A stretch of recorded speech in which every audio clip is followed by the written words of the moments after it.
Hello, this is Dr. Jill Powers, coming to you from Kilgore, Texas, my living room. I'm sitting here with my very cute little dogs. Mr. Whiskers. Here. See Mr. Whiskers? He's a little tiny guy. A lot older than you think. It's one of my chihuahuas. And here's my other one. Although I can't get on camera. Come on. Come here. Come here. Yes.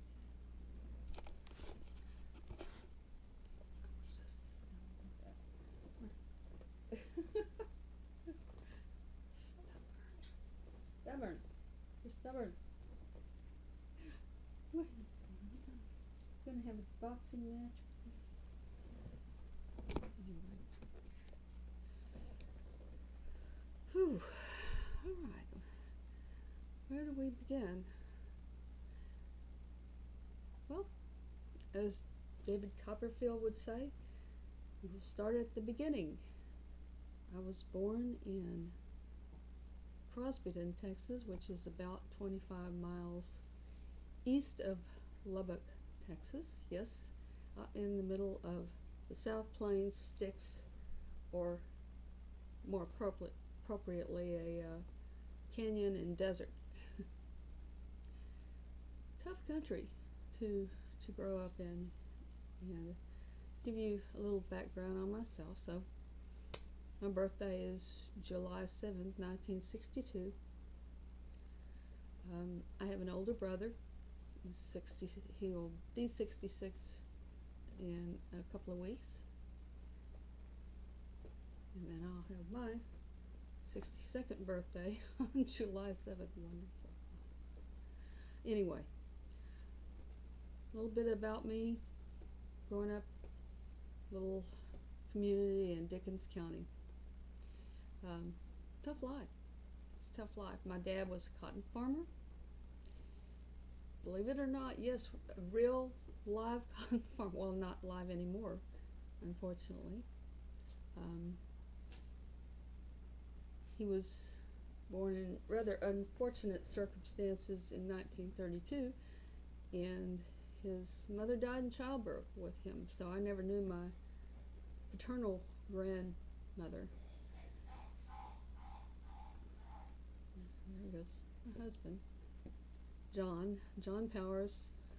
He was an IT professional, worked for EDS for 25 years. I was an associate professor of English at the height of my powers, so to speak.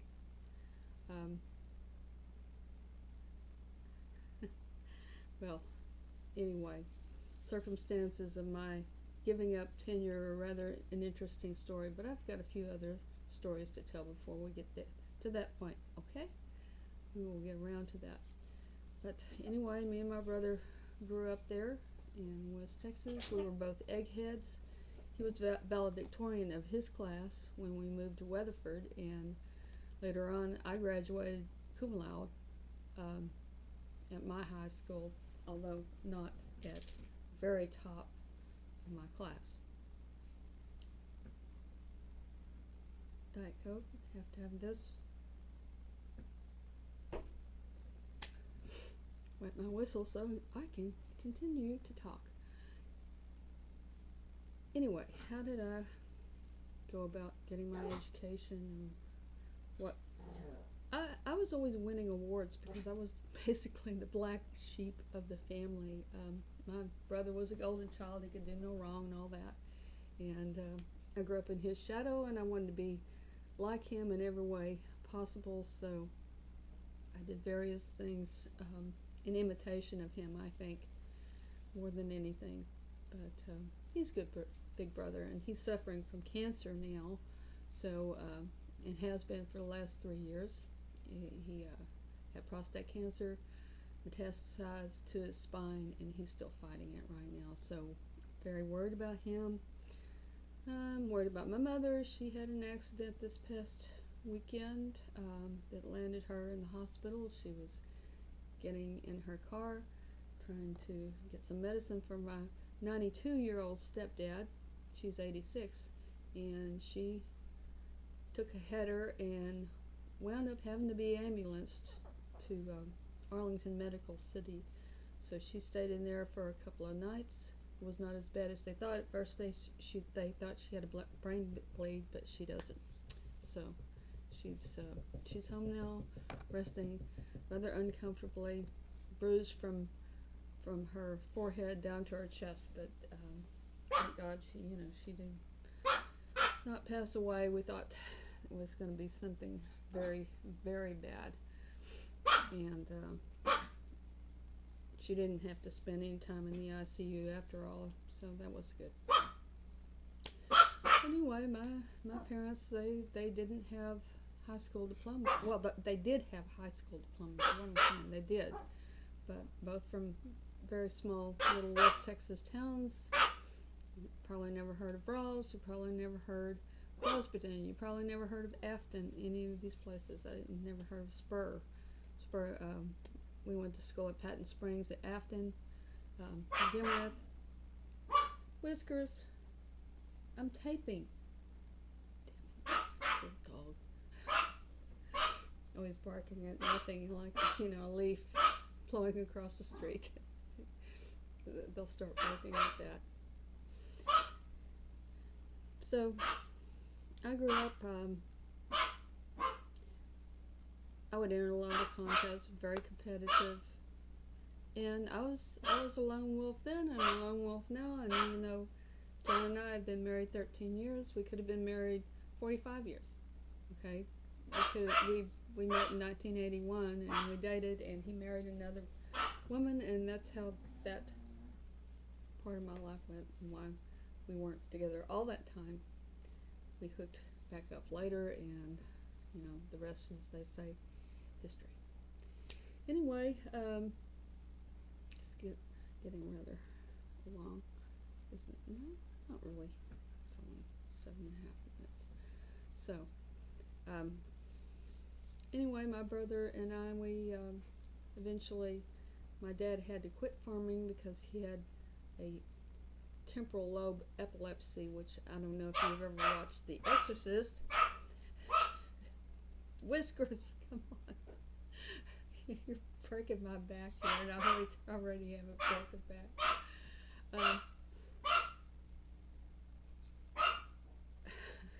You made me lose my train of thought, you silly little dog. And you're not barking at anything.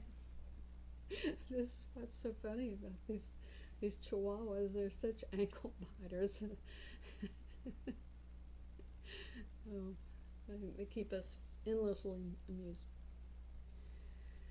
Anyway, he couldn't farm anymore. He kept falling off his tractor, and that's rather dangerous situation to be in if you've ever seen some of the equipment that farmers use, and especially hard scrabble farmers like my dad. I mean, he grew up in a very tough conditions.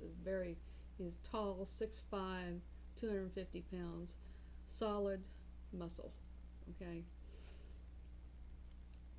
But he didn't have a lot of education, and neither did my mother. She was a farmer's wife until she had to go to work, and she started just working any job that she could to put us through school and, while we were growing up. Meanwhile, my dad was having these spells, didn't know what they were.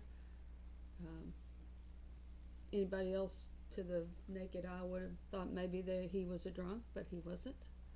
He had these spells, and